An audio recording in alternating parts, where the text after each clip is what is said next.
Alright, so I'm live. I decided to do this video live because I didn't want to keep refilming it, and sometimes when I film videos I refilm them over and over again until I feel comfortable with the way I'm speaking, and I didn't want to do that here. And I'm recording it for this channel because I know not a lot of people are subscribed to this particular YouTube channel of mine, so I figured less people would watch, and that's good for me because I'm not going to be answering comments. But I wanted to do this here because Friday, the 21st, I did a live on my main channel that I've erased since then. And basically it was just me being hysterical because I had just found out that my uncle had killed himself. And I deleted that because I didn't have anything to say in the moment other than just expressing how heartbroken I was. And I've spent the entire weekend thinking about the situation, and now I feel like I can use it as a moment for us to share that has more valuable than watching me cry. My uncle had been diagnosed with schizophrenia a long time ago, probably shortly after I was born, early to mid 80s. And for the last 30 plus years, my uncle had been being medicated. He had been seeing a psychiatrist. He had been working a program. But my uncle's life wasn't all of a sudden better for it. He never had maintained a job as an adult. He did get a master's degree in engineering, but he didn't have an opportunity to use his degree for anything. For the last probably 10 to 15 years of his life, he basically spent it living in the back room of my grandmother's house, coming out to eat, going back to his room, coming out to use the bathroom, going back to his room. He was on the internet a little, but he had no friends. He didn't even own a cell phone. He didn't go anywhere. He didn't do anything. My uncle's last few years of his life were pretty miserable. It was a life filled with isolation and misunderstanding, and I'm imagining severe loneliness. Over the last 10 years, we all in our family had known he was going to kill himself at some point, but we were all kind of hoping he would wait until after my grandmother passed away. My grandmother celebrated her 85th birthday a month ago, and I don't know if it's because it looked like maybe it was never gonna happen that she was gonna pass anytime soon. Maybe it's because for over 30 years he had been fighting this losing battle.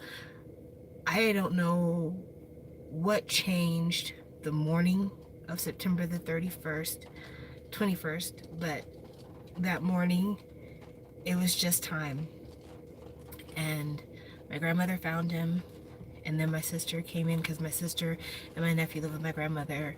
My sister came in, realized what had happened, and summoned the police, and now we're in the midst of funeral planning. And the hard part now is knowing what to say to my grandmother, knowing what to say to the rest of my family, trying to process this in a way that makes sense, trying to let go of some of the uglier emotions regarding this whole situation, and trying to learn from this and do better.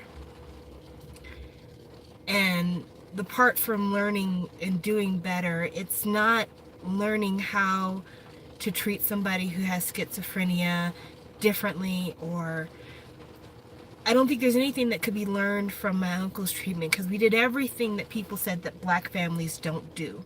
We didn't just rely on the church. We used medicine, we used science, we used therapy. Even my uncle at one point wanted to reach out to a psychic, and he did. We tried everything that was available, and it couldn't stop what inevitably happened. And over the course of the weekend, I've come to realize that it couldn't stop what happened because we all didn't live in the same world as my uncle. He lived in a world that he didn't understand, a world that he was supremely uncomfortable being in. My uncle was deathly afraid of people. He very rarely ventured outside the house. He mostly ordered things to be sent to him. He was afraid to maintain conversation even with people in our family who he knew cared and wouldn't judge him. Even we were people he had a hard time talking to. He had no humor, and I think now looking back, he probably was somewhere on the autism scale, but he was born in the 60s and they didn't diagnose stuff as easily back then. So it was something he probably struggled with all along and just was never really diagnosed in a way to kind of help him get the tools he needed to survive. But the world my uncle lived in was not the same world as mine. And while we all kind of think about what it would be like to kill ourselves, not saying that we're going to do it, but just like what it'd be like just to end it all. Hardly any of us do it because there's something inside of us that tells us you have to stay alive. You can't hurt yourself, or this kind of fear of missing out on the rest of life. And I don't think my uncle had that because he had nothing to look forward to. I don't think my uncle had that because the world he lived in, there was nothing to miss out on. There was no reason not to get away from this world. It was just filled with a vast emptiness and no way for him to get out of that. And so I'm angry that he killed himself in my grandmother's house. That I am angry about because my nephew lives in the room right across the hall from his, and that's a scary thing for him to have to process. And for my grandmother to find him as a parent, I can't imagine finding your child in that way. I hate that. I hate that for my grandmother and my sister and my nephew. But I know that my uncle fought a long time. And a lot of people say it's selfish to commit suicide. I don't feel that way. I think it's selfish for us to demand that people live the same lives that we live. I think it's selfish of us to think that people have the same motivations that we have, that they experience the world the way we do, that their hardships are any less than ours, that they don't have something unique and special that they're having to grapple with. And I think my uncle was selfless for a long time, and he held out for a long time because he knew how it would hurt people. But I think the pain of trying to stay around day to day got to be too much for him, and he just couldn't hang on a minute longer. And it is what it is. But definitely the hardest part, understanding that there is nothing you could have done to stop this, that you did everything you could to try to make allowances, that you exhausted all resources, but at the end of it all, it was up to him what he wanted to do with his life, and he chose this. I'm gonna miss my uncle a lot. We weren't super close because of his fear of people, but despite what you see on my channels, I'm an extremely introverted person. I'm shy, and I got that understanding that he was a very shy person. My uncle was super smart, like just one of the most brilliant people I've ever met in terms of understanding high-level concepts and math and theory and those things. My uncle was the first person that I've ever met who was an African-American person who liked heavy metal. And listening to his music is what caused me to get outside of the pop R&B bubble and listen to everything. And in a weird kind of way, he's the reason I listen to K-pop, because he's the one who taught me to be open-minded about music. And I hope that the lessons of his life are lessons I'll be able to take with me to help me be a resource for my own child, for other family members, to be a resource for people within this community who might need help. And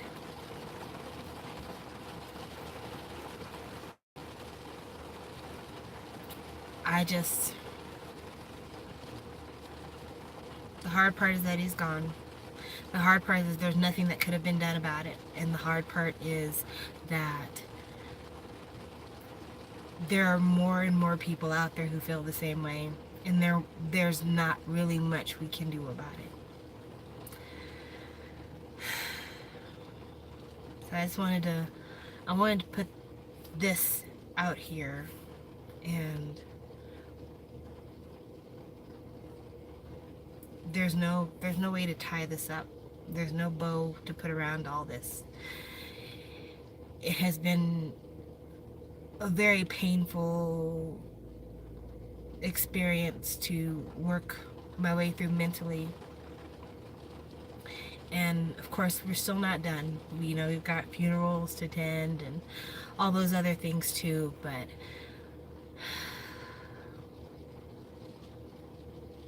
this was hard. This has been hard. And